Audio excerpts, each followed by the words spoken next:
The winter camp sat quiet in the fading October light of 1829. 7 men huddled around a fire in the Green River Valley, their bellies growling. The fall hunt had been poor. Beaver were scarce in the nearby streams, and the buffalo herds had moved south earlier than expected. Tomorrow they would need to break camp and follow the game, but tonight there was barely enough meat to go around. That's when Elijah Crawford made his announcement. He would bring back fresh meat by morning using a hunting method he'd learned from the Shoshone. He would hunt at night, with fire. The response was immediate and dismissive. Absurd. Impossible. Dangerous. Every man around that fire knew you couldn't hunt in darkness. Game animals fled at the first sound or scent of humans. Light a fire near hunting grounds and you'd scare off every creature for miles. And even if by some miracle you spotted an animal in the darkness, how would you aim? How would you see to load your rifle if you missed? That's a good way to burn down half the valley and still go hungry, said William Bridger, checking his traps by firelight, or get yourself killed stumbling around in the dark. What none of these experienced trappers understood was that Crawford had spent the previous winter with a Shoshone band near Jackson's Hole. He'd watched their hunters return night after night with deer that seemed impossible to procure. He'd learned a technique so counterintuitive that most white trappers dismissed it without consideration. A method that would seem like sheer foolishness until you saw it work. And when it did work, it would change everything these men thought they knew about hunting after dark.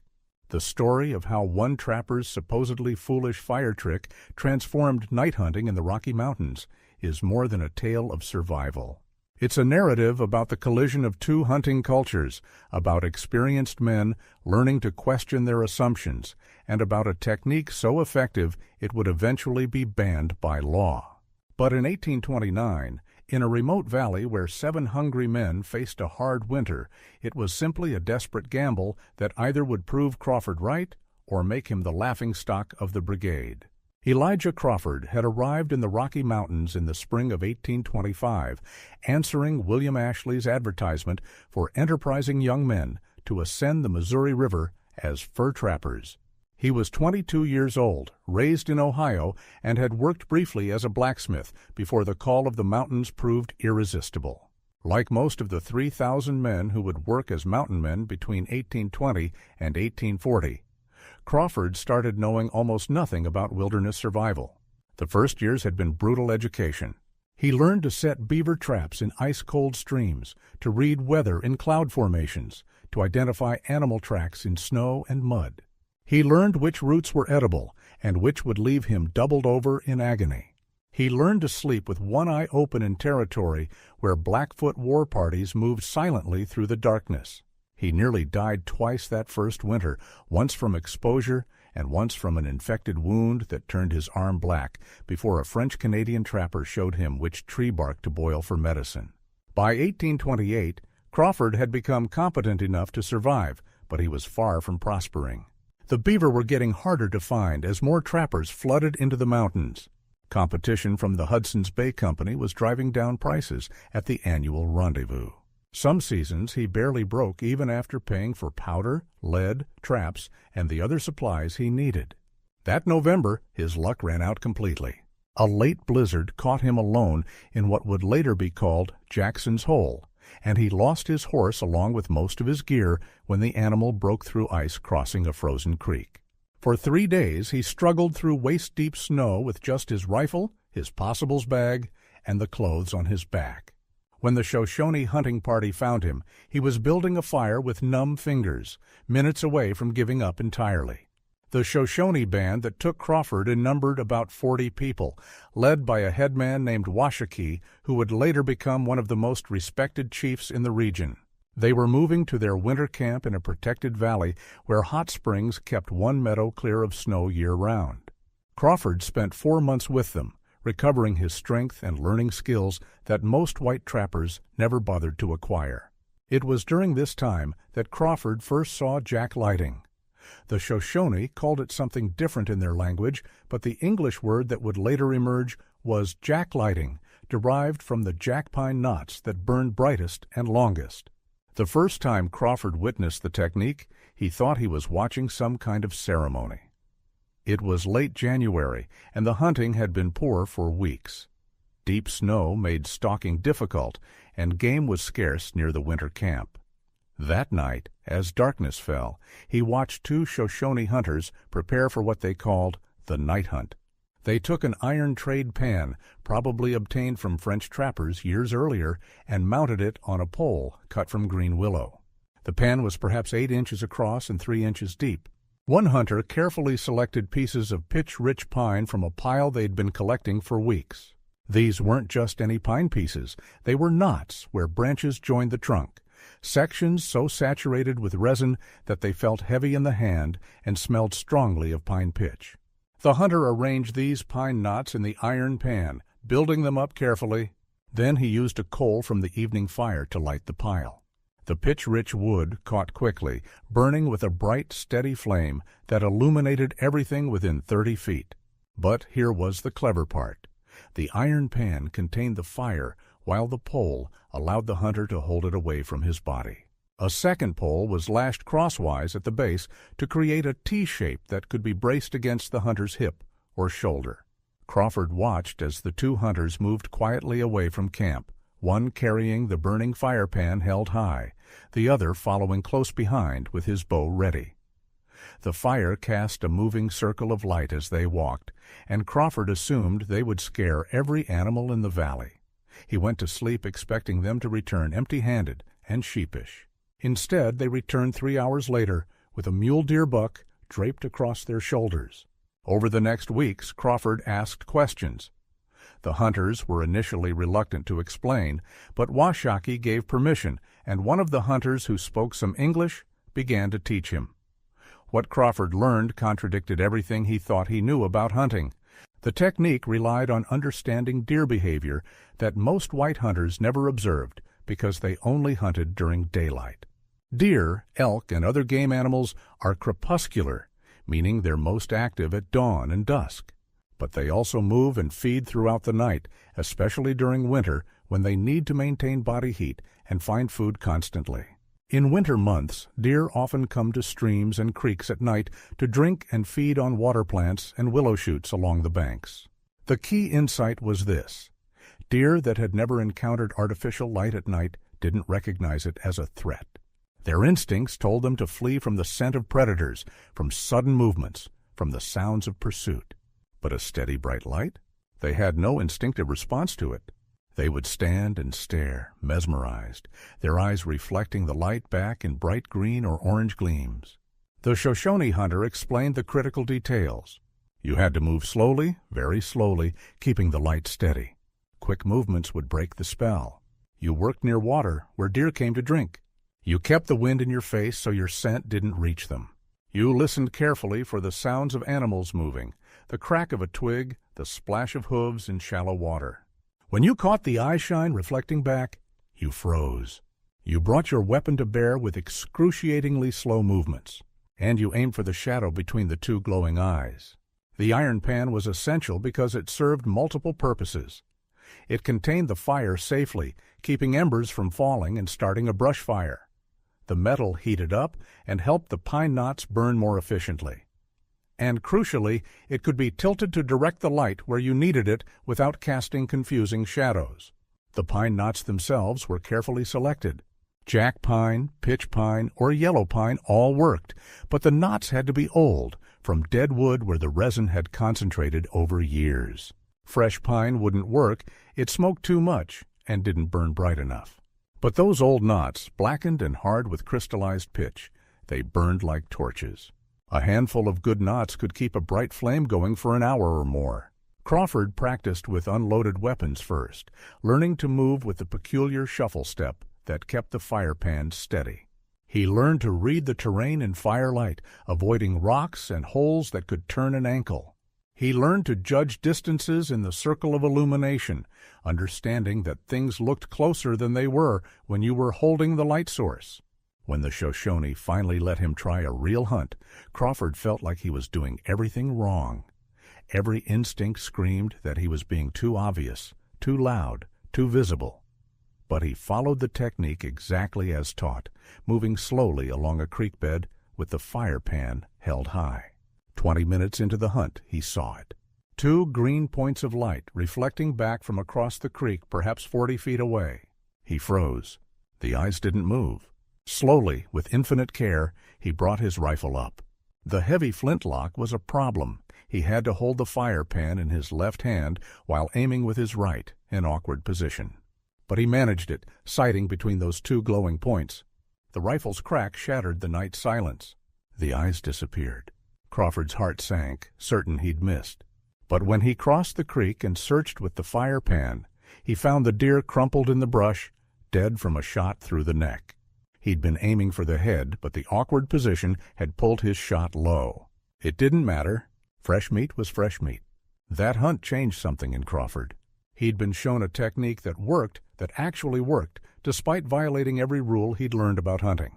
When he left the Shoshone camp in early spring with new gear they'd helped him make, he carried with him an iron pan and a supply of carefully selected pine knots. He also carried knowledge that few white trappers possessed.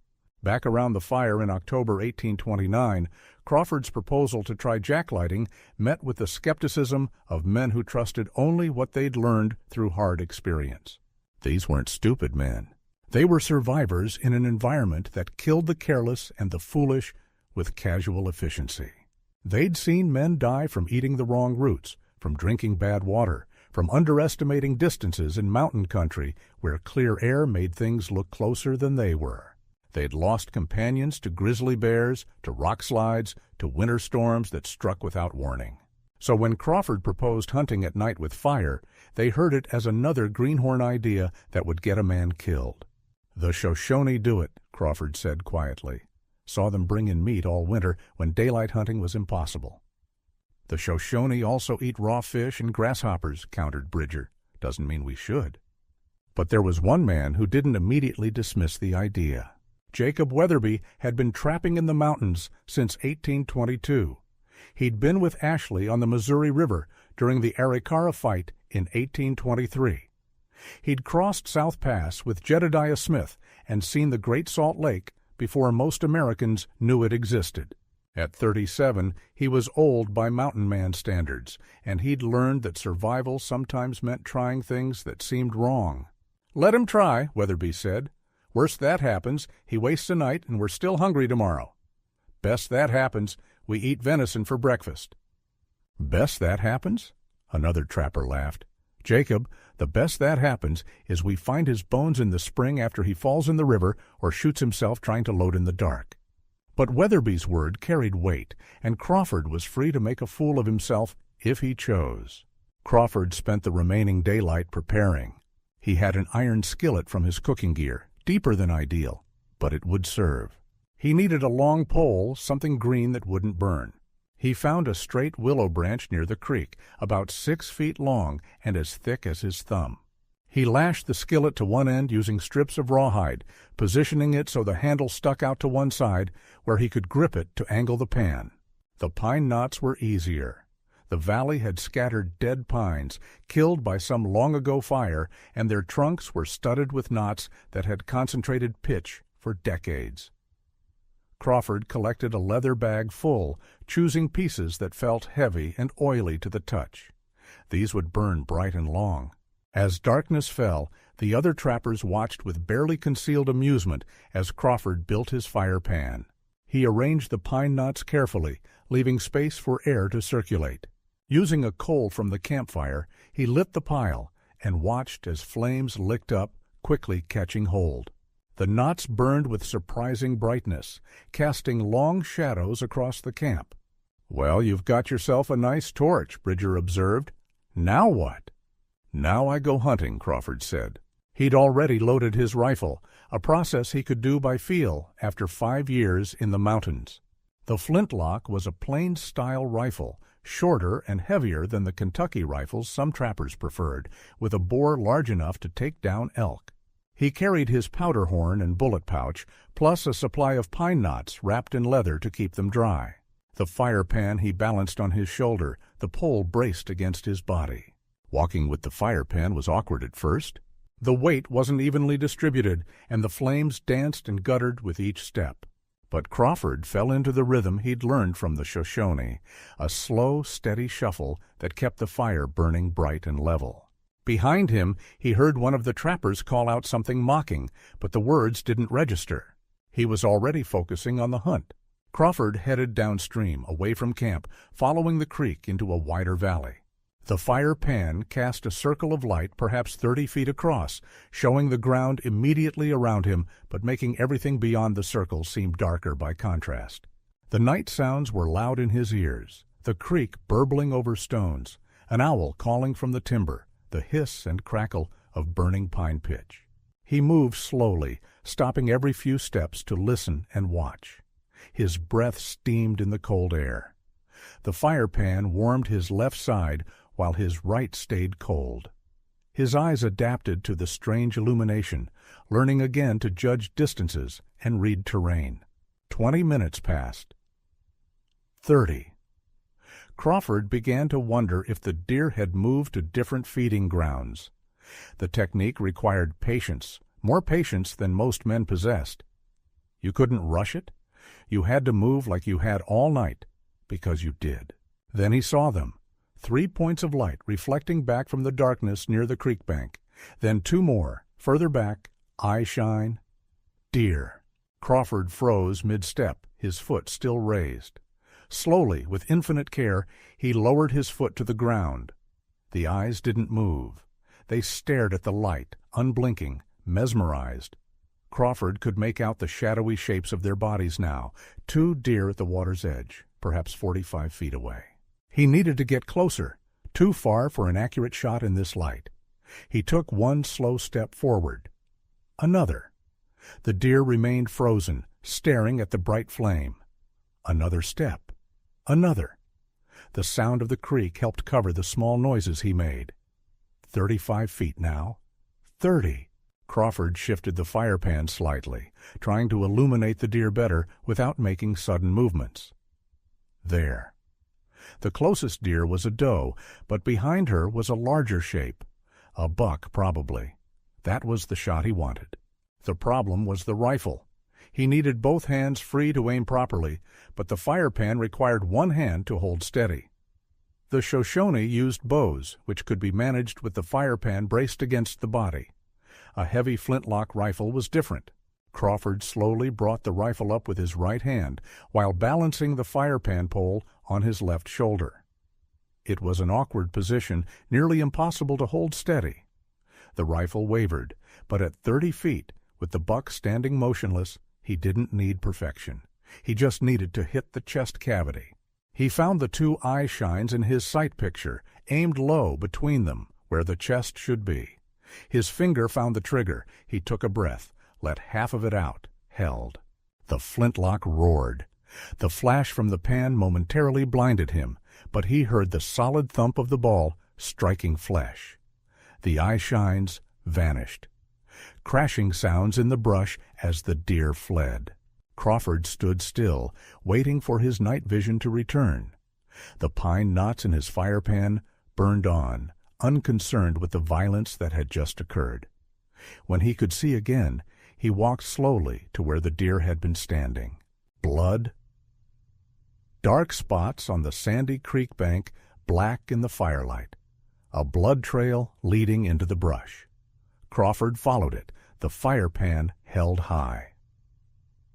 20 feet into the brush, he found the buck, dead, with a bullet hole just behind the front shoulder. A perfect lung shot. The buck would have run a few yards and collapsed as its lungs filled with blood.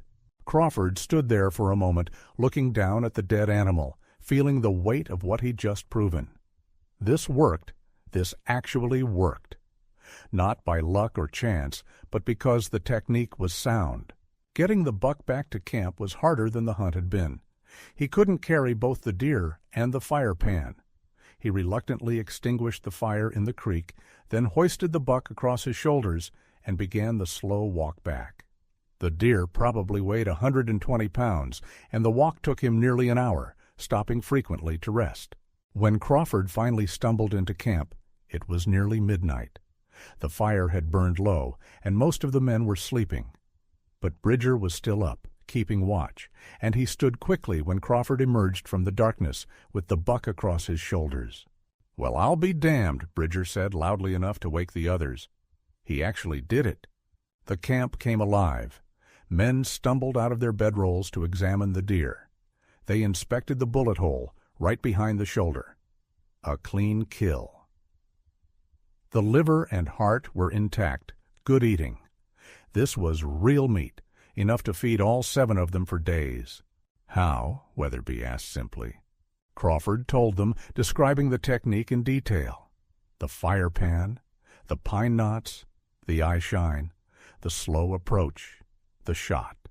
Some of the men were skeptical, even with evidence lying at their feet.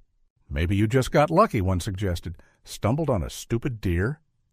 "Then I'll get lucky again tomorrow night," Crawford said, and the night after that. Over the next week, Crawford proved it wasn't luck. 3 more nights, 3 more deer. The technique worked consistently if you had patience and followed the rules. The other trappers couldn't deny the evidence, and their skepticism turned to fascination. Weatherby was the first to try it himself. Crawford showed him how to prepare the fire pan, how to select the right pine knots, how to move, and where to look for eye shine. Weatherby's first attempt was unsuccessful. He moved too quickly and spooked a deer before getting close enough for a shot. But his second night, he brought back a young bull elk. Once Weatherby succeeded, the others wanted to learn. Crawford found himself teaching the technique night after night, explaining the details he'd learned from the Shoshone. How to angle the pan to avoid casting your own shadow. How to use the wind to carry your scent away from the game. How to judge distance in firelight, which made everything look slightly closer than it was. How to move when a deer was watching, freezing in place for minutes at a time if necessary. Not everyone could master it. The technique required patience that some men simply didn't possess. It required comfort with being alone in the dark, moving slowly while your mind screamed at you to hurry. It required the ability to stay calm when you saw eye shine staring back at you, remembering that not all glowing eyes belonged to deer. Mountain lions, wolves, and bears also had eye shine, and learning to distinguish between species was critical. One trapper, a man named Peters, panicked when he encountered a bear during a jacklighting attempt. The bear was just as surprised as Peters and ran off, but Peters dropped his fire pan in his haste to retreat, starting a small brush fire that took hours to put out. After that, the brigade established rules. No jacklighting during dry conditions. Always have water nearby. Keep the fire pan under control. But for those who could master the technique, the advantages were obvious. Winter hunting had always been difficult. Deep snow made stalking nearly impossible. Game was scarce near camps because hunting pressure had driven them away. Daylight hunting often meant long expeditions into backcountry, days away from your trap lines. Jacklighting changed the calculation. You could hunt near camp along the creeks and streams where deer came to drink at night. You could bring in meat in a few hours instead of a few days. You could hunt during the dark winter months when daylight was scarce. And perhaps most importantly, you could hunt when other predators were sleeping, reducing the competition and the danger. The technique spread through the trapping community faster than Crawford expected. At the 1830 rendezvous on the Wind River, held in July, Crawford found himself surrounded by trappers wanting to know about that fire hunting trick. Men from other brigades, other companies, had heard stories. Some dismissed them as tall tales. Others wanted to learn. Crawford and Weatherby demonstrated the technique, showing how to build the fire pan and select good pine knots. They explained the principles, the patience required, the way eye shine appeared in firelight. Some men immediately understood the value. Others remained skeptical, preferring daylight hunting methods they already knew. But word continued to spread. The technique was too effective, too valuable for hunters to ignore. By 1832, jacklighting had become common practice among mountain men throughout the Rocky Mountain region. Some trappers developed improvements on Crawford's original method. They experimented with different materials for the fire pan, finding that shallow pans worked better than deep skillets. They tried different types of wood, discovering that old pine knots were indeed best, but that pitch from pine stumps could be collected and burned in small containers for the same effect. Some hunters started using birch bark, which burned bright and clean, layered with pine pitch for longer burning. Others found that animal fat, bear grease specifically, could be burned in iron pans to create steady light, though it smoked more than wood and had a smell that sometimes spooked game. The native peoples, who had been using jacklighting for generations, watched these developments with mixed feelings. Some were pleased that white trappers finally understood a technique they'd known for centuries. Others recognized that more efficient hunting meant more pressure on game populations that were already declining from overhunting. And those game populations were declining. The mountain men were harvesting large amounts of meat, not just for themselves, but to trade at the summer rendezvous and to supply the growing number of emigrants traveling west. Jacklighting made hunting so efficient that even mediocre hunters could bring in meat consistently. The deer and elk populations around popular camping areas began to show the strain. By the mid-1830s, some trappers were noticing the problem. Weatherby, who had been in the mountains longer than most, commented that areas where he'd seen dozens of deer in the late 1820s now showed only scattered animals. The connection to jacklighting wasn't immediately obvious. Hunting pressure in general was increasing, but some started to wonder if the technique was too effective for the animal's own good. Crawford himself became uncomfortable with what he'd helped create. He'd learned the technique as a survival skill, a way to feed himself and his companions during hard times. But now he saw trappers jacklighting for sport or taking more game than they needed, wasting meat because it was so easy to get more. This wasn't what the Shoshone had taught him. They had used the technique carefully, respectfully, taking only what they needed. In 1835, Crawford was back in the Shoshone territory, trading for horses. He encountered Washakie, the headman who had taken him in during that desperate winter. Through a translator, Washakie asked Crawford about the fire hunting he'd been teaching white men. "The deer are fewer now," Washakie said. "Your people hunt them at night every night. The deer have no rest." Crawford couldn't deny it. He'd noticed the same thing, but he also knew he couldn't unteach what he'd spread. The technique was too valuable, too effective. It had become part of mountain man culture. "We need rules," Crawford said, "limits on when and where to hunt with fire." Washakie nodded slowly. "Your people don't follow rules in the mountains. Each man does as he wants." It was true.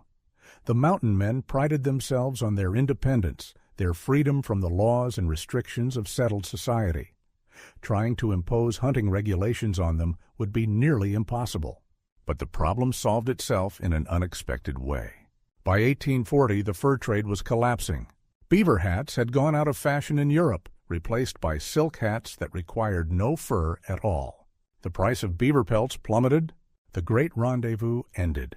Mountain men scattered, some becoming guides for emigrant wagons, others settling in the valleys they'd once trapped. The period of the mountain man was over, and with it went many of the practices that had defined their way of life. Jacklighting continued, but in different hands. Settlers moving into the region adopted the technique, using it to feed their families during hard winters. Some used it legally, hunting on their own land. Others used it for poaching, taking deer illegally from public lands or private property. As territorial governments formed and game laws were established, jacklighting increasingly came under legal scrutiny. Wildlife officials recognized that the technique was too effective, giving hunters an unfair advantage and putting unsustainable pressure on deer populations. State by state, territory by territory, laws were passed restricting or banning night hunting with artificial light. By the time Theodore Roosevelt wrote about his jacklighting experience in the Adirondacks in the 1870s, the practice was already illegal in many places. Roosevelt, who would later help found the Boone and Crockett Club dedicated to ethical hunting, wrote that while he'd enjoyed the experience as a boy, he would never do it again. The technique was simply too effective to be sporting, too damaging to wildlife populations to be sustainable. Today, jacklighting is illegal in most jurisdictions, banned under laws that prohibit hunting with artificial light. Wildlife management has recognized what the Shoshone and other native peoples always knew. Hunting must be balanced with conservation. Taking must be matched with allowing populations to recover. The technique that Crawford learned and spread was effective precisely because it gave humans an overwhelming advantage over animals that had no evolutionary defense against artificial light at night. Crawford himself never saw the full effects of what he'd helped create. He died in 1842, killed not in some dramatic mountain confrontation, but from a simple infection after cutting his hand while butchering an elk. He was 39 years old. The hand became red and swollen, then the arm, then he developed a fever that burned him up over 3 days. He died in a cabin near Fort Laramie, tended by friends who could do nothing but watch as the infection spread. Before he died, delirious with fever, Crawford talked about his time with the Shoshone. He talked about that first winter when they'd saved his life and taught him to hunt at night. He talked about Washakie and the other hunters who'd shared their knowledge. In his final hours, he seemed to be back in that winter camp, watching the fire pan being lit, seeing the eye shine in the darkness. "Worked too well," he muttered at one point when the fever briefly cleared. "Should have kept it secret." But knowledge once shared cannot be taken back. The technique Crawford learned and taught spread throughout the frontier, adapted and modified by hundreds of hunters. For a brief period in the 1830s, it was a prized skill among mountain men, a way to survive hard times and feed your companions when other methods failed. Later, it became a tool of commercial hunting and poaching, used to harvest game for market sale. Eventually, it was recognized as unsustainable and banned. The story of jacklighting is the story of the American frontier in miniature, a technique developed by native peoples through generations of careful observation, shared with a white trapper who was desperate enough to learn. That knowledge spread rapidly through a community of men who valued practical skills above tradition. The technique proved so effective that it was overused, putting pressure on wildlife populations. Eventually, as wild areas became settled and game laws were established, the technique was restricted and then banned. What remains is the historical record. The journals of mountain men occasionally mention night hunting, though most are frustratingly vague about details. Archaeological evidence shows iron pans and fire-hardened wooden poles at sites associated with trappers' camps. Native American oral histories record the teaching of fire hunting techniques to white trappers. And the laws themselves prohibiting hunting with artificial light stand as evidence that the technique was once common enough to require regulation. The technique itself is simple enough that it could be reconstructed from these historical accounts. An iron pan, pine knots rich with pitch, a pole to hold the pan, patience to move slowly and wait for eyeshine, knowledge of where deer come to water, understanding of wind direction and animal behavior. All the elements are there in the historical record, waiting for anyone curious enough to piece them together. But the context that made jacklighting necessary and then problematic cannot be reconstructed. The vast wilderness of the 1830s is gone. The abundant game populations that could sustain occasional fire hunting no longer exist. The legal and ethical frameworks around hunting have evolved, recognizing that wildlife belongs to everyone and must be managed for sustainability. Crawford's foolish fire trick was neither foolish nor his own invention. It was an adaptation of ancient hunting wisdom, shared by people who understood that knowledge should serve survival. For a brief moment in the 1830s, it was a valuable skill that helped trappers endure harsh mountain winters. Its effectiveness was both its strength and its weakness. It worked so well that it became unsustainable, requiring legal prohibition to protect the very game animals that hunters depended on. The lesson, perhaps, is that the best techniques are often those that seem most counterintuitive.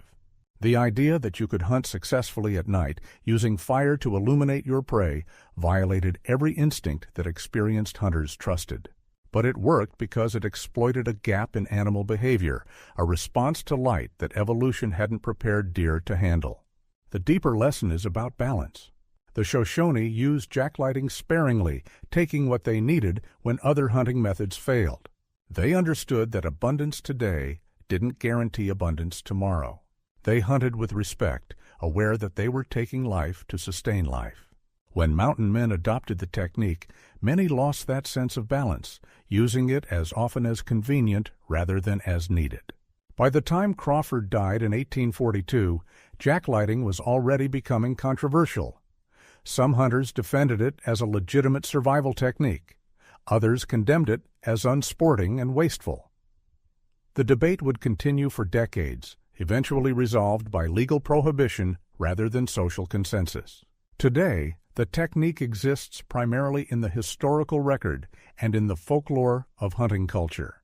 Older hunters in rural areas sometimes tell stories of grandfathers or great-grandfathers who fire hunted legally before the bans took effect. Wildlife officers tell cautionary tales of poachers caught using spotlights, the modern equivalent of Crawford's fire pan.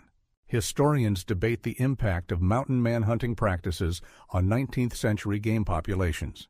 What's undeniable is that for a brief period, one trapper's willingness to learn from native people and share that knowledge transformed hunting practices across the Rocky Mountain region. The technique spread not because Crawford promoted it, but because it worked. In the harsh world of the mountain men, effectiveness was the only standard that mattered. A method that put meat in the pot reliably was a method worth learning, regardless of where it came from or how strange it seemed. The irony is that Crawford's most lasting legacy wasn't his years as a trapper, wasn't the beaver pelts he harvested or the trails he explored. It was a hunting technique he learned during one desperate winter, taught to a few companions around a fire, which then spread through the trapping community and eventually required laws to control. He would have been puzzled by that outcome, maybe troubled by it. But in 1829, standing beside that campfire with a dead deer at his feet and his companions staring in disbelief, Crawford wasn't thinking about long-term consequences. He was thinking about hot venison steaks cooking over the coals, about full bellies for the first time in days, about having proven that sometimes the foolish-sounding idea is the one that works. That moment of vindication, of showing skeptical men that fire hunting was real and effective, that was enough. The rest of the story would unfold without him, written by hundreds of hunters who learned the technique and adapted it to their own needs. The fire trick that seemed so foolish became standard practice, then became controversial, then became illegal. But for one cold night in October 1829, it was simply the solution to a problem that experienced trappers thought had no solution. That's what Crawford brought back from his winter with the Shoshone. Not just a hunting technique, but the understanding that solutions sometimes come from unexpected places, from people whose knowledge you might otherwise dismiss, from methods that seem to violate everything you think you know. That understanding, more than the technique itself, is Crawford's real legacy. The willingness to learn from those who know different things, the courage to try what seems impossible, the humility to admit that your way might not be the only way or even the best way. Those lessons transcend hunting, transcend the mountain man era, transcend the specific historical moment when one trapper decided to light a fire and walk into the darkness looking for eyeshine. In the end, that's what makes this story worth telling. Not because jacklighting was a great innovation, it was simply the adaptation of existing knowledge. Not because Crawford was a hero, he was just a trapper trying to survive. But because it demonstrates how knowledge moves between cultures, how desperate circumstances force people to question their assumptions, and how effective techniques can become victims of their own success. The fire trick worked. That was the problem. It worked too well, and there lies a cautionary tale about the relationship between humans and the natural world, about the need for restraint even when abundance seems infinite, about the value of traditional ecological knowledge that modern practice too often ignores. Crawford couldn't have foreseen any of that. He was just trying to bring back meat for hungry men. But the ripples from that decision, from that willingness to try something foolish, spread far beyond one campfire in 1829.